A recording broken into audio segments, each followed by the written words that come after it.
আসসালামু আলাইকুম দর্শক, আমন্ত্রণ জানাচ্ছি beyond border sports present dugout dialogue powered by rabbit hole BD. BPL এর প্রিমিয়ার অ্যানালাইসিসে আমাদের আজকের অ্যানালাইসিসে দুটো ম্যাচ, চট্টগ্রাম এবং সিলেট এবং ঢাকা ভার্সেস রংপুর।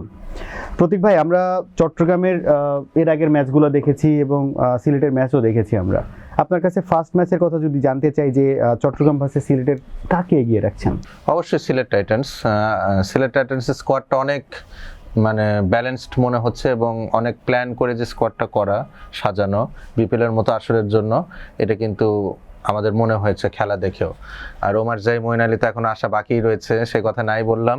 চট্টগ্রাম রয়্যালসে আমরা দেখেছি অ্যাডাম রসিংটন লাস্ট ম্যাচে খেলেছেন, তো আর কোনো ফরেনার্স আসছেন কিনা এটা দেখতে হবে আসলে। সেই ক্ষেত্রে হয়তো তাদের ব্যাটিং লাইন আপটা আর একটু বোল্ড স্টার্ট হতে পারে। রসিংটনের আসার পর থেকে কি আপনার কাছে মনে হয়েছে যে দলের অনেক বেশি চেঞ্জেস আসবে এরকম কিছু?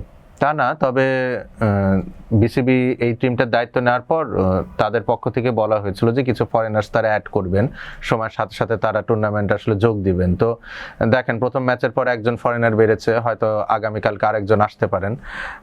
তো এটা আসলে অপেক্ষা করতে হবে আমাদের, এবং চট্টগ্রাম রয়্যালসে হয়তো এদিকেই তাকিয়ে থাকবে। এলস সিলেট টাইটান্সের যেই লাইন আপটা আমরা দেখতে পাচ্ছি, এখানে প্রচুর কোয়ালিটি প্লেয়ার্স রয়েছে। আপনি যদি দেশীয় তারকাই বলেন, জাকির হাসান রয়েছেন, পারভেজ হোসেন ইমন রয়েছেন, তারপরে মেহেদী হাসান মিরাজ রয়েছেন, রুয়েল মিয়া রয়েছেন, খালেদ আহমেদ রয়েছেন। সো কোয়ালিটির অভাব নেই। নাসুম আহমেদ রয়েছেন।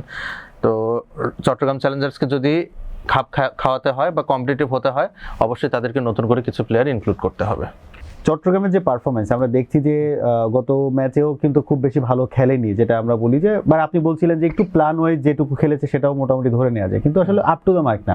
তো আপনার কাছে কি মনে হয় যে রসিংটন আসছে কিংবা আরও যারা আসছেন তারা অ্যাড করার পরে আপনি দলের চেহারা চেঞ্জ হবে, নাকি এখন যারা আছে তাদের মধ্যে থেকে কোন কোন পারফরমেন্স কিংবা কাদের পারফরমেন্সটা বেটার হলে, কোন ইউনিটের পারফরমেন্স ভালো হলে আপনার কাছে মনে হয় যে না, ম্যাচটা এখনো পর্যন্ত কম্পিটিটিভ করা যেতে পারে সিলেটের বিপক্ষে? একটা উপায় রয়েছে, সেটা হচ্ছে যদি আবহাওয়া লাস্ট দিনের ম্যাচের মতো থাকে, ওভারকাস্ট কন্ডিশন থাকে, এবং চট্টগ্রাম রয়্যালস যদি টস জিতে বোলিং নেয়, সেক্ষেত্রে শরীফুল ইসলাম এবং মুকিদুল ইসলাম মুগ্ধের উপর গুরু দায়িত্ব থাকবে।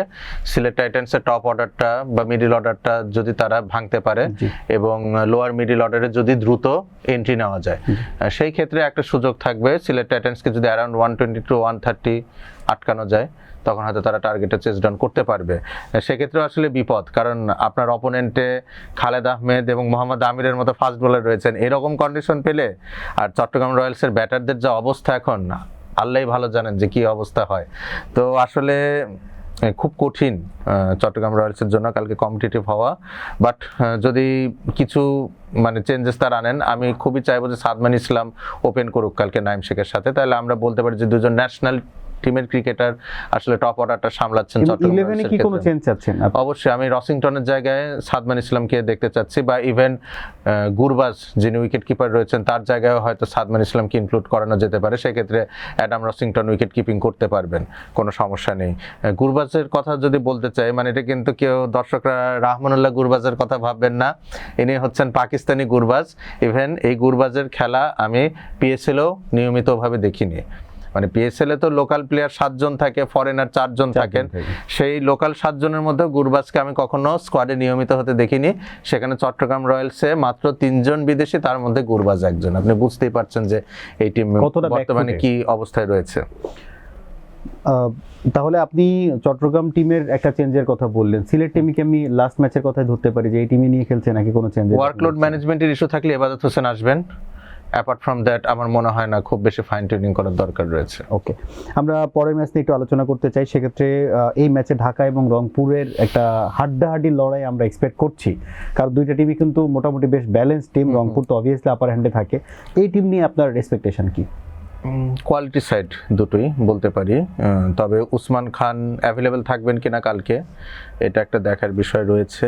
এবং যেই ধরনের উইকেটে আসলে খেলা হবে, তাতে রংপুর রাইডার্সই এগিয়ে থাকবে। কজ আপনি যদি ঢাকা ক্যাপিটালসের বোলিং সক্ষমতার দিকে তাকান, apart from Taskin Ahmed fast বোলিংয়ে খুব একটা বেশি প্রসপেক্ট আমি দেখতে পাচ্ছি না। হোয়ারাজ উইকেটে যদি স্পিনের সহায়তা থাকতো সেক্ষেত্রে ইমাদ ওয়াসিম এবং নাসির হোসেন এই দুইজন হয়তো খুবই কার্যকর হতে পারতেন।